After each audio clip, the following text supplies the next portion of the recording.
Very often, we do not think the way we speak create ideas in our mind, the way we react to the ongoing events in our life. We do not think about our language, something that helps us do all of the above, and each of us does it in our own way. Many scientists and linguists claim it all depends on a language we speak. Let us reflect on this and try to answer that question for ourselves.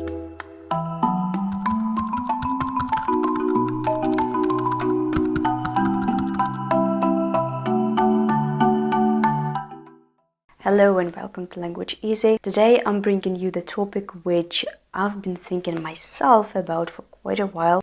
Being really into language learning and teaching, it's not a secret for me now at all that language is not just a mere tool of communication, ability to give names to objects and express our thoughts, but it's one of the greatest things and abilities that we humans possess.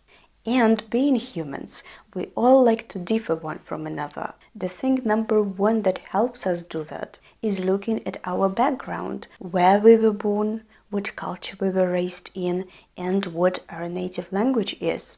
The latter can tell so much about us, isn't it right? Spanish and Italian speakers are often thought to be very sociable, outgoing, and very talkative.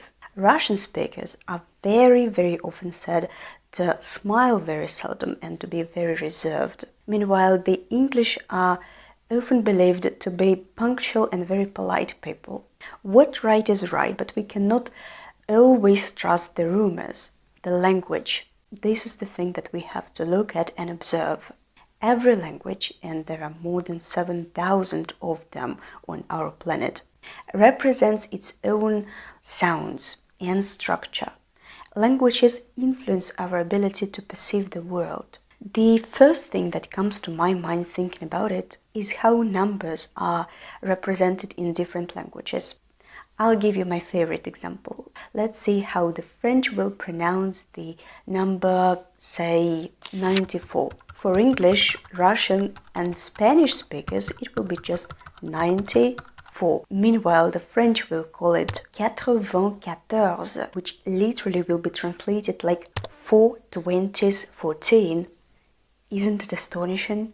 Let's have a look at some other examples. There is a word in English, a fortnight, derives from the Old English term meaning 14 nights, since Anglo-Saxons counted by nights, not by days, as we do nowadays.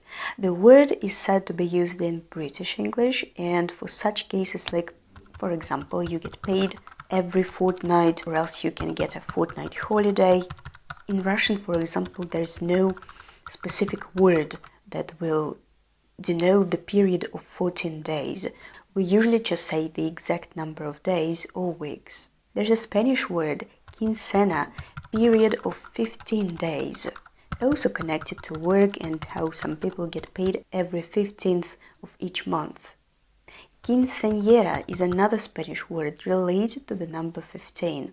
Feels like Spanish speakers really like this number. The word means a 15-year-old girl.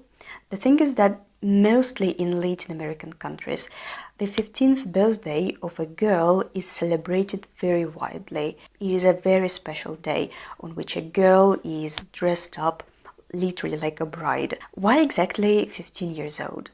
Well, it is believed that this is the age that divides a girl's life into before and after. Childhood is followed by the beginning of womanhood, maturity. Along with how differently languages represent numbers to us, we can also look at the categories of genders. I think I'll start with my native language. In Russian, we have 3 genders: feminine, masculine, and neutral. So my brain always, and not deliberately, draws a picture in my mind that, for example, a table is masculine, the word country is feminine, and let's say milk is something in between, it's neutral. The interesting thing is that French speakers will look at all these 3 words, 3 concepts very differently, because a table in French is feminine, meanwhile such words as a country and milk are masculine. So if we're asked to talk about To describe a table, I'll probably say how sturdy it is, will maybe mention its size and material. Meanwhile, a French speaker is more likely to mention how beautiful and elegant it is, so more feminine adjectives will be used. Talking about modern English, such thing as a gender does not exist here at all.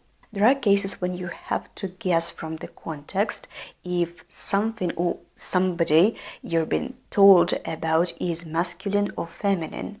I'll give you another example with Russian. So we have two equivalents for the word a cat.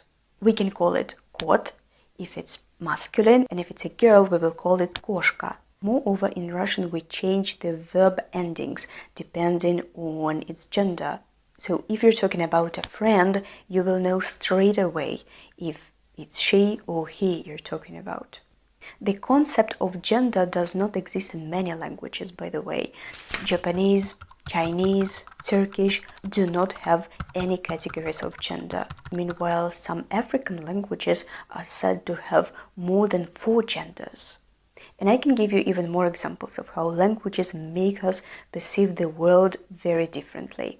A very popular example, which you might have already heard about, is how we in Russian call the color blue. Again, we have 2 translations. If it's a dark blue, we call it синий, and if it's a light blue, we call it голубой. I haven't seen such a division into shades of this color, each of which has an individual name, neither in Spanish, French, nor in English.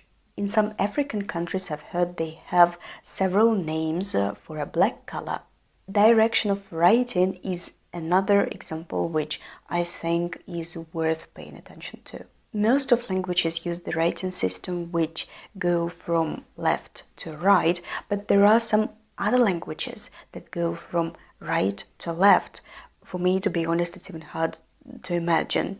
It's, for example, Arabic, Persian, Urdu. It's hard to believe, but there's even a language that does not have such words as right and left. The speakers of this Australian Aboriginal language use purely geographical directions. So they always talk about north, south, east and west.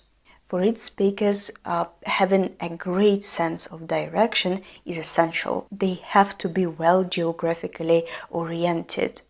Summing up, the first thing that needs to be said is that we have to understand that if there's a language that simply has a larger amount of vocabulary of words denoting colors, for example, than another one, it doesn't mean that those speakers can see more colors. It just means that maybe they pay more attention to it. If there's a word in your language that can't be translated into another, it means that there are people that simply do not need that word.